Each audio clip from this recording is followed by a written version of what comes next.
اللہ۔ الگ نہیں ہو سکے تو ساس اور نندوں کا رویہ کیسا ہونا چاہیے؟ جس دن اسرائیل اور فلسطین میں دوستی ہو گئی تو نندوں اور نند کا اپوزٹ کیا ہوتا ہے؟ بھائی اپنی مرضی سے بیٹھے ہو آپ لوگ، میں نے نہیں بٹھایا، جس نے جانا ہے وہ جائے، بیان تو کب سے ختم ہو گیا ہے، اب آپ اپنی مرضی سے بیٹھے ہیں۔ اب یہ نہیں کہنا مصعب نے اتنا لمبا بیان کھینچ دیا، بیان تو ختم، یہ سوالات کا سیشن تو غریبی ہے، جس نے بیٹھنا ہے بیٹھے، نہیں بیٹھنا جائے وہ۔ تو یہ جو نندوں اور ساس کا مسئلہ ہے نا، دیکھو آج کل میں صحیح بات آپ کو بتاؤں، جو تجزیہ ہے، زبانیں جو ہے نا، زبانیں یہ آگ لگاتی ہیں۔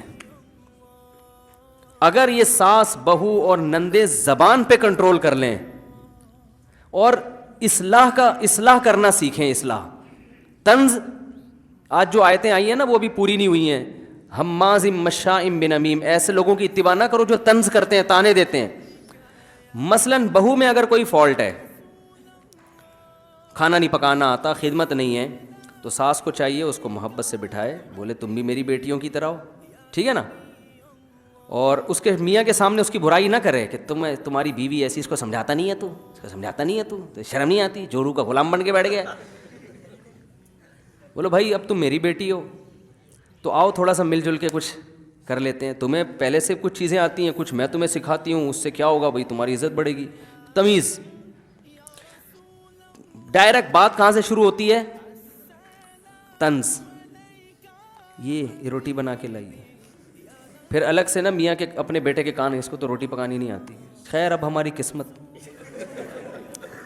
برائیاں بھی پوری کر لیں، اور آخر میں یہ بھی کہ ہم تو اب صبر کر رہے ہیں، ہم کوئی برے لوگ تھوڑی ہیں، میں کوئی طلاق کا مشورہ تھوڑی، قسمت صبر کرتے ہیں بھائی، وہ بھی کسی کی بیٹی ہے۔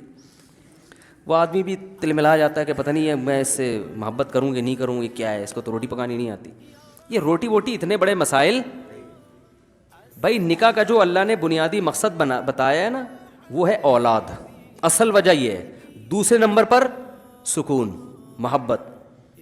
یہ روٹی ووٹی یہ دائیں بائیں کی چیزیں ہیں، ٹھیک ہے نا، یہ تو غریبی میں، یہ اصل مقصد نہیں ہے نکاح کا۔ تبھی مالدار گھرانوں میں تو نوکر ہوتے ہیں نا، بھائی وہ تو روٹی پکواتے ہی نہیں ہیں، غریب آدمی اس لیے پکواتا ہے کہ بھائی میں باہر کے کام کر رہا ہوں تو تم گھر کے کام کر لو۔ تو روٹی نکاح کا تقاضا نہیں ہے کہ نکاح کے تقاضوں میں سے ایک چیز روٹی بھی ہے۔ نکاح اس لیے کیا جاتا ہے لتسکنوا الیہا، سکون حاصل ہو انسان کو، وہ دل کی باتیں شیئر کر لے گا، نسل بڑھے گی، اولاد، انسان کو اولاد چاہیے، اور اللہ بھی چاہتے ہیں زمین کو انسانوں سے بھر دیں۔ فیملی پلاننگ والے تو چاہتے ہیں کہ 2 بچے اچھے، لیکن اللہ چاہتے ہیں کہ اولاد زیادہ ہو۔ یہ انسانوں کے لیے تو زمین بنائی ہے اللہ نے، رزق ختم نہیں ہوگا، تربیت بھی زیادہ اچھی ہوگی۔ یہ سب ٹوپی ڈرامے جو فیملی پلاننگ نے سکھائے ہوئے ہیں، یہ تربیت نہیں ہو سکے، یہ سب ڈرامے بازی ہے۔ تربیت زیادہ اچھی ہوتی ہے جب بہن بھائی زیادہ ہوتے ہیں۔ کوئی اگر تربیت کرنا، چوری بنانا چاہتا ہے تو ایک بچے کو بھی چور بنائے گا، تو پھر ایک بھی چور پیدا ہوگا۔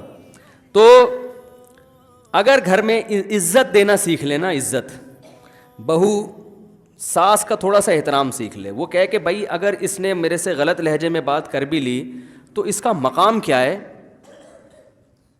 بڑا ہے، تو بڑوں کی آڑی ترچھی برداشت کی جاتی ہے نا۔ بھائی میرا شوہر قابل احترام تو اس کی ماں تو اور زیادہ قابل احترام ہے، تو کبھی اونچ نیچ ہو بھی گئی تو میں زبان نہ چلاؤں، صبر کر کے سن لوں اور اپنے شوہر کے کان نہ بھروں۔ ابھی ایک حیدرآباد سے ایک صاحب نے ایک خط مجھے بھیجا، انہوں نے اس میں فون نمبر نہیں لکھا تھا، ورنہ فون کر کے ان کا شکریہ ادا کرتا۔ انہوں نے عجیب پورا 15 نکات لکھے، جیسے قرارداد ہوتی ہے نا۔ انہوں نے کہا ہر لڑکی کو شادی سے پہلے یہ پرچہ پکڑا دینا چاہیے، اس میں ساس کے بارے میں 5 ٹیکنیکل پوائنٹ، 15 یا 20، کہ ساس ان چیزوں کو برداشت نہیں کرتی تو ان میں تھوڑا سا کمپرومائز کر لو ساس کے ساتھ۔ وہ بڑی خاندانی باتیں لکھی ہیں، میرا ارادہ تھا میں پڑھ کے سناؤں گا یہاں پہ، لیکن پھر میں نے کہا یہ تو کسی کی بہویں نہیں ہیں جو یہاں بیٹھی ہوئی ہیں، تو سارے داماد ہی ہوں گے یا سسر ہوں گے، تو یہ تو خواتین کو سنانے کی ہے جن بچیوں کی شادیاں ہو رہی ہوں۔ اس میں بڑے پیارے پوائنٹ لکھے تھے کہ ساس اگر کبھی ڈانٹے فوراً رونا نہ شروع کر دو، اس سے اس کے دل میں اور نفرت پیدا ہوتی ہے کہ اس نے ذرا سی بات کو، رائی کو پہاڑ بنا لی، اس کے دل میں آ جائے گا اب یہ ہے ہی 2 نمبر۔ بعض عورتیں کیا کرتی ہیں شوہر کے سامنے ذرا رو کے، کیونکہ دلیل نہیں ہوتی تو رو کے انسان اپنے مطالبے منواتا ہے۔ بھائی جب آپ کے پاس دلیل نہیں ہوتی نا تو رونا بہترین ہتھیار ہے. آدمی کو تو رونا آتا نہیں ہے ایسے موقع پہ, خواتین کو رونا کوئی مسئلہ ان کے لیے نہیں ہے. ذرا سی بات ہے وہ اپنے میاں کو رو کے بتاتی ہے آج میرے ساتھ یہ ہوا, آپ کی ماں نے مجھے غیرت کا طعنہ دیا کہ تم نے روٹی جلا دی ہے, تمہارے تو ماں باپ نے تمہیں روٹی پکانا نہیں سکھائی, اور آنسو. پھر آخر میں کہیں گی خیر اب آپ کی ماں ہیں میں بھی احترام کرتی ہوں. اس کے دل میں تو آگ لگا دی نا, میری نئی آنے والی دلہن کو میری ماں نے رلا دیا. تو شروع میں 1-2 سال تک تھوڑا سا صبر و تحمل سے کام لے لو. بھائی یہ بڑے ہیں ڈانٹ بھی دیتے ہیں, ٹھیک ہے نا. میاں کو بھی چاہیے جو مکھنچو ہے تم صحیح ہے نا, تم بھی بیگم کو بول دو کہ اچھا ٹھیک ہے میں اماں. تھوڑا سیاست سے ہی صحیح کھرے نہیں چلتے رشتے. ٹوپیاں شوپیاں ادھر گھمائی, اس کے آنسو پوچھے سینے سے لگایا, بیگم دو خود بھی بہا لو آنسو, ہائے بہت برا ہوا تمہارے سے. اچھا ادھر امی کو جا کے سمجھایا اماں ٹھیک ہے میں اس کے میں کچھ رات تو میں نے اس کو لگ کے چماٹ مارا ہے, ٹھیک ہے. رو رہی تھی, اس کو نہیں بتاؤ رو رہی تھی, اس کو بولو بس یہ میرے سے شکایت, میں تو آپ کو پتہ ہے میں تو آسرا ہی نہیں کرتا. اماں بڑی خوش ہوگی, بولے کہ واہ میرا بیٹا تو چنگیز خان کی اولاد میں ہے ماشاء اللہ. تو اس طرح ٹیکنیکل طریقے سے یہ بات خوب یاد رکھو, ماں کے سامنے اگر بیوی کی طرف کی سائڈ لینا تو ماں کے دل پہ آرے چلتے ہیں, اور چلنے بھی چاہیے. ایک دفعہ میں نے بیان کیا تھا کہ ماں کے سامنے بیوی سے ریزرو رہا کرو, زیادہ فری نہ کراؤ اس کو ماں کے سامنے. اس کو بولو اماں جب بڑے بیٹھے ہیں تو یہ بڑے ہی سب کچھ ہیں, بند کمرے میں آپ میری بیوی ہو, یہاں سب کچھ ہماری اماں ہی ہیں, سب کچھ ہم نے توجہ ان کو دینی ہے. اس پہ بعض خواتین نے بڑے نیگیٹو کمنٹس کیے کہ یہ تو ہے ہی عورتوں کے خلاف, اس کو تو یہی آتا ہے, یہ تو ہر وقت ممبر پہ. او بھائی میں جس کی سائڈ لے رہا ہوں وہ بھی تو عورت ہی ہے نا, وہ ساس بھی تو عورت ہے. دیکھو ماں اپنے بچے کو ساری زندگی پالتی ہے, جب بیٹے کی شادی ہوتی ہے نا تو ماں کے دل پہ چاہے وہ کتنی خوش ہو, لیکن نیچرل ہے کہ اس کو پتہ ہے میری محبت وہ ڈیوائیڈ ہو رہی ہے. وہ شروع میں نوٹ کرتی ہے کہ میرا بچہ شادی کے بعد بدلا تو نہیں ہے, چاہے وہ شروع میں آپ کو لفٹ نہ کراتی ہو, یعنی شادی سے پہلے لفٹ نہ کرا, شادی کے بعد لازمی محسوس کرتی ہے. اور ان ابتدائی دنوں میں بیٹے کو چاہیے وہ ماں کو یہ باور کرائے کہ بیوی آنے کے بعد میرا آپ سے محبت والا تعلق میں بال برابر بھی فرق نہیں آیا ہے. تو اس کے لیے یہ کرنا پڑے گا. وہیں بیٹھے ہوئے نا ماں کے سامنے بیگم کو لقمہ بنا کے کھلا رہا ہے, بیگم تم آئیے. ماں بولتی ہے مجھے تو زندگی میں کبھی لقمے نہیں کھلایا. ایک صاحب نے مجھے کہا میری شادی ہوئی ہے, میں پھل فروٹ لے کر آتا ہوں اور چپکے سے چھپڑ میں کمرے میں میری ماں دیکھ لیتی ہے تو بڑا غصہ کرتی ہے, تو حضرت اب میری بیوی ہے میں اس کو کھلا بھی نہیں سکتا. میں نے کہا آپ اپنی بیگم کو کھلائیں, کس نے منع کیا ہے؟ تو ماں بولے گی ہمارے لیے تو کبھی نہیں آیا. تو یہ تو ماں کی تکلیف بالکل بجا ہے. میں نے کہا بیوی کو نہ سمجھ میں آیا نا یہ تکلیف, تو اس سے بولنا جب تو ماں بنے گی اور تیرا بیٹا یہ کرے گا نا تو پھر دیکھیں تیرے دل پہ کیسے آرے چلتے ہیں. ماں سے مقدس رشتہ خدا کی قسم اللہ نے کوئی پیدا کیا نہیں ہے. اتنی محبت تھوڑے دن کی تھوڑی ہے, ساری زندگی کھلا کے تھک گئی, اب وہ کیسے برداشت کرے گی؟ تو اس میں تھوڑا سیاست سے, ہم یہ نہیں کہہ رہے بیوی کو محبت نہ دو, بھائی سیاست یہ ہے کہ ماں کے سامنے بیوی کے سائڈ نہ لو, ختم ہو گئی اس میں. ادھر زیادہ محبت کی باتیں جو خاندانی لوگ ہوتے ہیں وہ یہی کرتے ہیں, بھائی ادھر بیٹھو تمیز سے, تمہاری اماں میری ماں بیٹھی ہوئی ہے بس صحیح ہے, آرام سے ادھر بیٹھو ٹھیک ہے. جی امی کیا آپ بتائیں کیا پکے گا؟ وہ بیگم کہہ رہی ہے آج یہ پکے گا, ماں کہہ رہی ہے پکے, بھائی اماں جو کہیں گی وہ پکے گا گھر میں.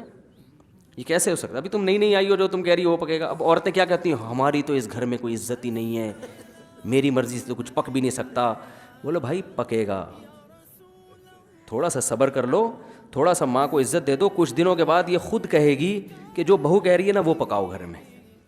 بڑوں کا اللہ نے دل دیا ہوتا ہے, وہ کبھی نہیں چاہتی. یہ چند سیاسی غلطیاں ہو رہی ہوتی ہیں شروع میں, جس کی وجہ سے معاملہ ایسی تلواریں نکلتی ہیں نا, پھر فلسطین اسرائیل کے مسئلے کو انسان بھول جاتا ہے.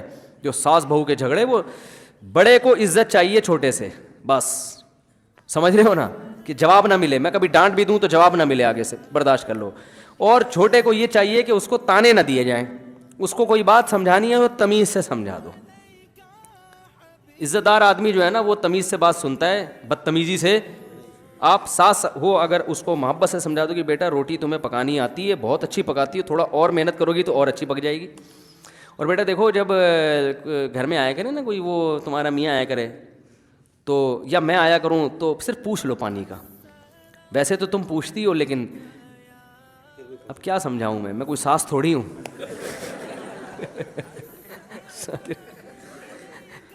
دیکھو ایک واقعہ سناتا ہوں، اس سے بات سمجھ میں آئے گی. ہمارے استاذ نے، ہمارے بڑوں نے بڑی ہماری تربیت کی ہے. وہ ہوئی ہے نہیں ہوئی یہ تو اللہ ہی جانتے، لیکن کوشش انہوں نے کی ہے. اور اللہ کا شکر ہے جب ہمیں ڈانٹ ڈپٹ کرتے تھے ہم ان کے خلاف باتیں نہیں کرتے تھے، سنتے تھے بیٹھ کے. اور یہی چیز سیکھنی ہے. تو ہمارے استاذ نے ایک دفعہ مجھے کہا کہ چائے بنا کے لاؤ. وہ گرین ٹی ہی پیا کرتے تھے اکثر، اور مجھے ایسا یاد پڑتا ہے انہوں نے گرین ٹی ہی بولا کہ گرین ٹی. میں نے گرین ٹی بنائی. وہ میرا امتحان لے رہے تھے. انہوں نے کہا کہ میں نے تو دودھ کی چائے بولی تھی، آپ کیا گرین ٹی اٹھا کے لے آئے؟ میں نے کہا نہیں، آپ نے تو گرین ٹی کہا تھا. کہہ رہے ہیں یار میں گرین ٹی کیسے کہہ سکتا ہوں، ساری دنیا دودھ کی چائے پیتی ہے، تم یار تم پیتی ہے، تم گرین ٹی اٹھا کے لے آیا. میں نے کہا نہیں. ہم چونکہ کالج سے گئے ہوئے تھے، ہمیں تو تمیز سے بات کرنا، ماں باپ نے تو بہت کچھ سکھا دیا تھا، لیکن مدرسے میں تو تھوڑا سپرلیٹیو ڈگری چاہیے نا. میں بحث کرنے لگا. میں نے کہا میں نے خود اپنے کانوں سے سنا ہے آپ نے سبز چائے کا گرین ٹی کا بولا ہے. کہہ رہے ہیں یار میں کیسے بول سکتا ہوں گرین ٹی کا، سب دودھ چائے جب بولے جاتا ہے تو دودھ کی چائے مراد ہوتی ہے، تو میں گرین کیوں بولوں گا؟ میں نے کہا مجھے اللہ کی قسم اچھی طرح یاد ہے آپ نے سبز چائے بولی ہے. میں نے کہا اچھا وہی ٹھیک ہے. بیچارے چپ ہو گئے. میں باہر نکلا تو انہیں کے دوسرے شاگرد نے کہا، انہوں نے کہا یہ آپ کو آزما رہے تھے. اصول یہ ہے کہ ایسے موقع پہ بڑے کی غلطی اپنے اوپر رکھ لو. مجھے واقعی بڑی شرمندگی. انہوں نے کہا یار یہ تو آپ کو تربیت دینا چاہ رہے تھے کہ آپ بول دیتے بحث ختم کرنے کے لیے، اچھا جی مجھ سے سننے میں ختم ہو گئی بات. یہ کون سا ایسا کوئی ایمان اور کفر کا مسئلہ ہے کہ دلائل سے میں ثابت کر کے دکھاؤں گا کہ آپ غلط ہو میں صحیح ہوں؟ اس طرح گھر کوئی ادارہ نہیں چلتا بھائی. سوری ایک دفعہ آپ وضاحت کرتے ہیں، اچھا مجھے تو یاد پڑتا ہے آپ نے دودھ کی، نہیں بھائی میں نے تو دودھ کی چائے کہا تھا. اچھا مجھے یاد پڑ رہا ہے گرین ٹی، نہیں بھائی میں نے، اچھا دودھ، سوری مجھ سے غلطی ہو گئی، میں بھی دودھ کی چائے بنا کے لے آتا ہوں. ختم ہو گئی نا بات.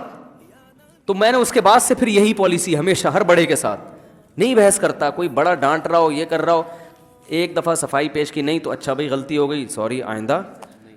یہ لچکدار ہونا چاہیے انسان کو نا، ورنہ وہ وضاحتیں اس سے تباہی پھیلتی ہے گھروں کے اندر. تو ساس نے بہو کو کوئی الٹی سیدھی بات کہہ دی، سوری کر لے بھائی، وہ صفائیاں شروع کر دیں گی. میں نے تو یہ آپ کے بیٹے کو یہ نہیں کہا، میں نے چبا کے باتیں کر دی، میں نے تو یہ بالکل بھی نہیں کہا آپ کے بیٹے کو. ایسے ہی ہوتا ہے نا. دیکھے کیسے چبا کے اتنی اسپیڈ کے ساتھ، یہ تو آپ میں تو غلط نہ کر رہی ہو، میں نے تو ایسے بولو نہیں اپنے بیٹے کو. اب تو ہائے ہائے ہائے رونا شروع کر دیں گی، آنسو بہانا شروع کر دیں گی. او بھائی مٹی ڈالو یار. پھر ہمارے شیخ نے ایک دفعہ مجھے بلایا. میرے ایک استاذ نے مجھے ایک ایسا کام کا حکم دیا جو ہمارے شیخ اس کام کے خلاف تھے. شیخ کی رائے تھی ایسا نہیں ہونا چاہیے، میرے استاذ کی رائے تھی ایسا ہونا چاہیے. مجھے جب بلایا ہمارے شیخ نے، انہوں نے کہا تم نے یہ کام کیوں کیا ہے؟ اب مجھے پتا تھا مجھے تو بڑے استاذ نے حکم دیا ہے. اب میں نے کہا اگر میں ان کا نام لوں گا تو بدنامی ان کی ہوگی نا، وہ بھی میرے استاذ ہیں. تو میں نے بلی اپنے اوپر ڈال دی. میں نے کہا وہ میری غلطی ہو. حضرت اتنا غصہ ہوا، حضرت نے مجھے کھڑا کر دیا ایک ٹانگ پہ. خانقاہ میں نا ایک ٹانگ پہ کھڑے ہو جاؤ، ٹھیک ہے نا، سزا کے طور. میں کھڑا رہا اور پاؤں میں نے نیچے کر لیے، تو بات ختم ہو گئی. لیکن وہ استاذ مجھ سے بڑے خوش ہوئے. انہوں نے کہا یار بڑا جگر ہے. تو میں نے کہا ہم نے آپ لوگوں سے ہی سیکھا ہے بھائی یہ کہ وہ ان کی غلطی اپنے اوپر. بھائی ہم ان کو بلا وجہ اب تو کچھ نہیں بھی کیا ہو تو بولے ان نے بولا تھا. بچے ایسے کر رہے ہوتے ہیں نا. ایک دفعہ میرے یہ جو بیٹا بیٹھا ہوا تھا نا، ایسے کھڑے ہوئے تھے، یہ کوئی گھر میں کوئی چیز ٹوٹ گئی تو میں یہ جو بیٹھا ہوا تھا نا، ابھی اسی سے پوچھ رہا تھا میں نے کس نے توڑی ہے، تو یہ ایسے اشارہ کر رہا ہے ایسے کر رہا ہے کہ اس کو پتہ بھی نہ چلے. مجھے بڑی ہنسی آئی، اس نے توڑا. بچے ایسے کر رہے ہوتے ہیں. تو بچوں پہ تو یہ چیز اچھی لگتی ہے، بڑوں پہ اچھی. ہاں یہ نہیں کہ اب دوسرے کا قتل اپنے ذمہ لے لو، چھوٹی موٹی غلطیاں. قتل کیا ہے اس نے آپ کے کسی استاذ نے، آپ بولو میں نے کیا ہے. یہ اتنا زیادہ فری ہونے کی ضرورت نہیں ہے. ساس نے کسی کا گلا گھونٹ دیا، بہو اپنے ذمہ لے رہی ہے کہ جی میں نے کیا. تو مٹی پانا سیکھو. پنجابی میں مٹی پاؤ یار، او بھائی میں نے کیا یار، اچھا مٹی پاؤ. اور میاں کو بھی تھوڑا تمیز سے ہونا چاہیے. غلطیاں ہر گھر میں ہوتی ہیں، اس نے کر دی، اس نے جو سوری کرے گا نا اس کو خطاب ملنا چاہیے. اصول یہ ہونا چاہیے جو اپنی غلطی کا پہلے اعتراف کرے وہ زیادہ. دیکھو کیا پیاری حدیث ہے. آپ صلی اللہ علیہ وسلم نے فرمایا یا بنی آدم کلکم خطاؤن، تم میں سے ہر شخص غلطیاں کرتا ہے. یہ تو مہر لگا دی کہ 100% صحیح اب جو کہتا ہے مجھ سے غلطی نہیں ہوئی ہے، کل بھی تم سے نہیں ہوئی تھی، آج بھی تم سے نہیں ہوئی ہے، پرسوں بھی تم سے، اس کا مطلب یہ تو تم حدیث کے خلاف جا رہے ہو بھائی. نبی تو کہہ رہے ہیں ہر ایک سے غلطی ہوگی، اور آپ کا ایسا ہر کیس میں آپ بری ہیں یار، یہ بھی آپ سے نہیں ہوا، یہ بھی آپ سے نہیں ہوا، یہ گلاس بھی آپ نے نہیں توڑا، یہ بھی فلاں نے توڑا ہے، اور یہ مسئلہ بھی آپ نے نہیں کیا، تو کچھ تو آپ نے کیا ہوگا نا. تو آپ نے یہ نہیں فرمایا کہ بہتر لوگ وہ ہیں جو جن سے کبھی غلطی نہیں ہوتی، آپ نے فرمایا بہتر وہ ہیں جو غلطی کر کے توبہ کرتے ہیں، اعتراف کر لیتے ہیں، سوری کر لیتے ہیں.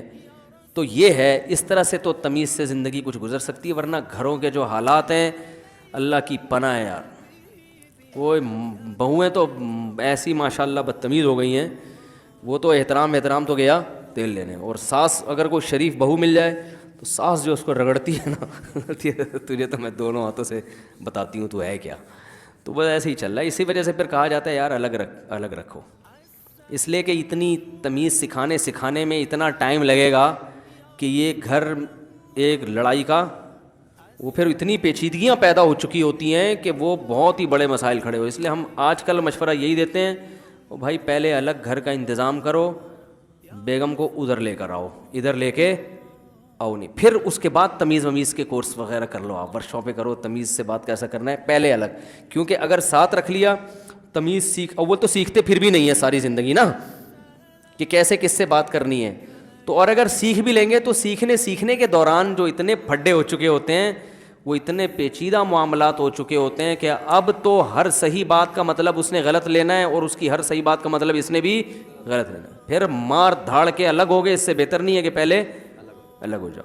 تو مائیں تانا دیتی ہائے ہائے ہائے میں نے پالا آج الگ ہو گیا. اماں سے بولو اماں الگ نہیں ہوا میں، آپ بھی تو اپنی اماں سے الگ ہی ہو کے یہاں آئی ہو نا بھائی، اور میرے ابا کو بھی آپ نے الگ کیا ہے. اگر آپ کی ساس اب تک آپ کے ساتھ ہوتی تو اب تک آپ زندہ رہتی؟ آپ مجھے بتاؤ. آپ کی زندگی کا تو راز یہی ہے کہ آپ کی ساس سے آپ الگ ہوئی تھی، تو کسی اور کو بھی جینے دو کچھ دن.